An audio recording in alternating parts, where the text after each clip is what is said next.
As an editor, audio should never be an afterthought. If you think about it, audio is 50% of your experience as a viewer. Films and videos that were poorly shot have often been salvaged by decent soundtracks. The opposite can be said for films with poor soundtracks. If your audience can't hear what's being said, or your music and effects call attention to themselves, all the effort you put into your camera work will be wasted. In this lesson, we'll look at Final Cut Pro's sound editing tools and how they can be put to use in the service of telling your story. Before we begin this lesson, let's duplicate the project we've been working on. Duplicating a project is often a good idea when you plan on making significant changes to the edit. The benefit being, you are creating a backup of your work while giving you the ability to retrieve the project in a previous state, just in case things go horribly wrong. Bring up the project library by pressing Command 0 on your keyboard. Right-click on the Weekend Warriors project header and choose Duplicate Project from the menu.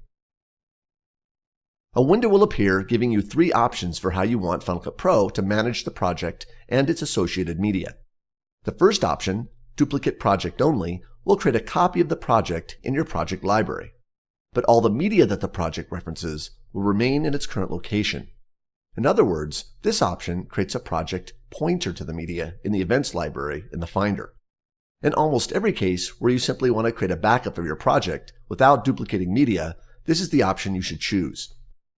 The second option, Duplicate Project and Reference Events, does what it advertises. That is, it will duplicate the project and the event media. This would be the option you would choose if you wanted to consolidate your project to another drive. You would then need to select a new location for your event media using the Location pull-down menu at the top of the window. The third option, Duplicate Project plus Used Clips Only, is similar to the second option with 2 differences. For one, this option only duplicates media that is currently being used in your project. Second, you have the ability to duplicate the media into a completely new event. Currently, all the media being referenced by our project is located in the Reenactors event. You can also see this in the Event library. Using the input field, you could name your new event something entirely different. Finally, this window also allows you to include any render files for a given duplicate operation. We'll cover rendering in a forthcoming lesson. For now, select Duplicate Project Only and click OK.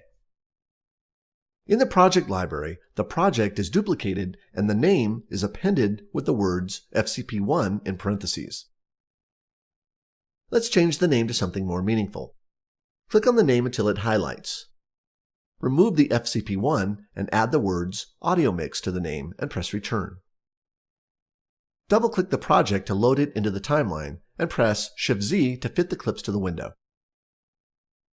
Since this entire lesson will be focused on audio, let's set up our timeline to maximize the focus on the sound portion of our clips.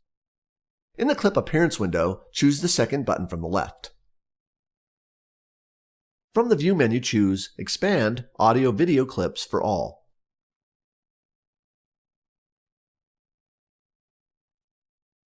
Let's also reveal the audio meters so we can monitor our sound output levels as we work.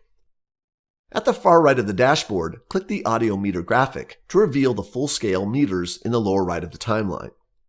If you play any portion of your project, the audio is graphically represented by 5 discrete LED ballistics. This should tell you that Final Cut Pro X gives you the ability to monitor, manipulate, and output surround mixes. But more on that later. Finally, turn off audio scrubbing by pressing Shift-S. Let's begin by doing some audio work on the first 2 clips in the timeline. Pan over to the drills and the first Texas 2 shot at the head of the timeline.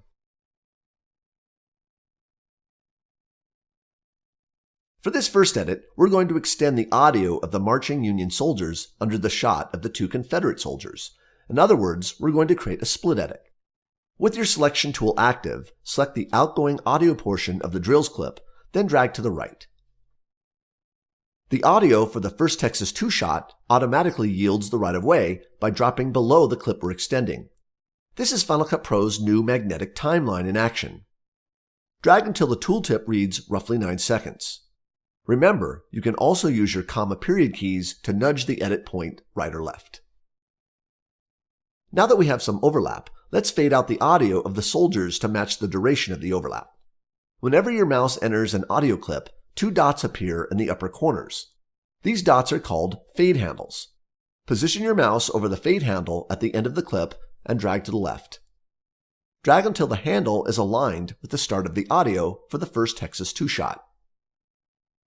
Play the edit back to hear the result. 1, 2, 1. We win 90% of the battles. Final Cut Pro allows you to apply 4 different types of fades to your clips. Right-click on the fade handle to bring up a menu of options. The default fade type is called a logarithmic fade because the rate of change happens slower at the beginning of the fade, then quickly tapers off at the end. These are the most common types of fades because they more closely approximate how humans perceive increases and decreases in volume. The fade type directly below it is an exponential fade, where the volume decreases more rapidly at the beginning, then tapers off at the end. Linear fades, on the other hand, keep the rate of volume change constant through the fade, which is why they are represented by a straight line.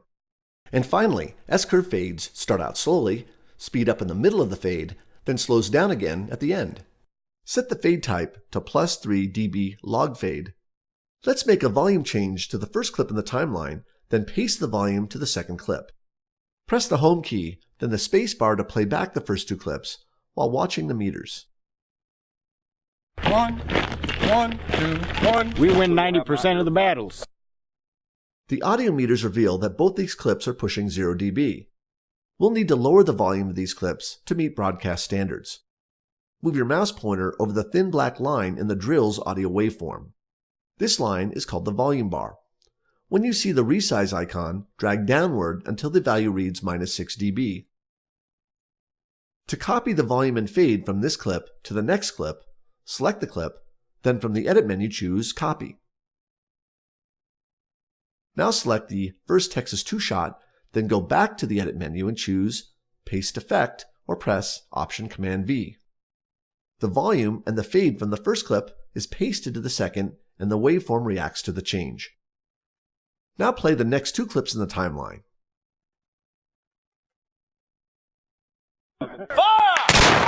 We've done events like this in front of thousands and thousands of people. If you look at the top of the audio meters, you'll see a pair of red bars, or flags. These flags indicate audio that is distorted or clipped. Clipping can be the result of audio that was recorded too hot during the shoot, or it can be the result of combining 2 or more audio clips in the timeline where each clip's combined sound level exceeds the maximum output threshold, which in every case is 0 dBFS on the meters. To determine which of these 2 scenarios is triggering the distortion flags, you'll need to solo each clip. Select the Confederate Firing Line 2 clip's audio and press Option S. As you play back the clip, watch the meters. As you can see, the audio levels are peaking just below the 0 dB threshold. So by itself, this clip is not triggering the distortion flags. Press Option S to turn off soloing for this clip, then select the Dave Interview 01 clip and press Option S. Play this clip back while watching the meters. We've done events like this in front of thousands and thousands of people. This clip too, while very close to triggering the flags, is not the culprit either. So the distortion must be the result of the audio levels being combined where they overlap in the timeline. Turn off soloing for this clip and play back both clips again. Watch the meters when the playhead passes over the overlap. We've done events like this in front of thousands. Sure enough. Before we deal with this problem, let me briefly discuss audio delivery requirements in general.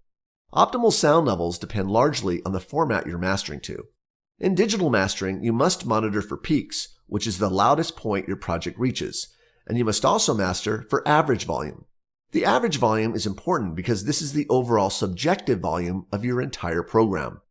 With this in mind, 0 dBFS is never where you want your audio to peak, especially for dialogue. For most delivery requirements, -6 dBFS is the optimal peak level, with the average level reading -12 dBFS. Position your mouse over the volume bar of the Dave Interview 01 clip. When you see the resize pointer, drag downward until the tooltip reads -6 dB. Let's also create a fade at the tail of the Confederate Firing Line 2 clip. Drag left until the fade is aligned with the start of Dave's audio. Right-click on the fade handle and choose an exponential -3 dB fade. With this fade type, the loud gunfire from the battle scene will fade out more rapidly as Dave's interview audio comes in.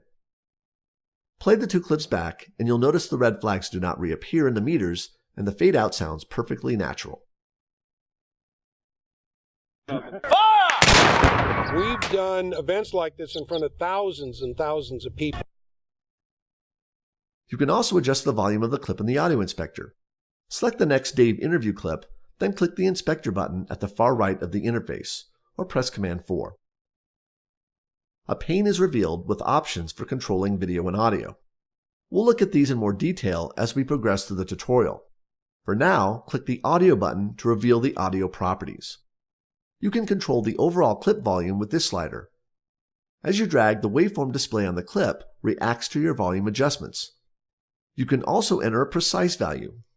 Click on the number, then enter -6 in the input field and press return. To reset all the properties to their defaults, click the reset arrow. One of the fastest ways to change volume is with the keyboard. Make sure the clip is selected, then press Ctrl- to reduce the volume and Ctrl+ to increase it. The waveform reacts to your volume adjustments. More importantly, in order to see the actual volume level as you make your adjustments on your keyboard, you'll want to have the audio inspector open. Adjust the volume until the value in the inspector reports -6 dB. Now let's lower the volume on 3 clips at once. With your Command key held down, select the Union Firing Line Reverse, Union Firing Line, and Cannon Loading Connected clips. In the inspector, click on the volume input field and enter -15 dB and press return. Now play back the interview that includes the cutaways and sound effect. Like this in front of thousands and thousands of people. For them, it's a way to learn what living history is like. When you finish making your audio volume and fade adjustments, choose Collapse All Clips from the View menu.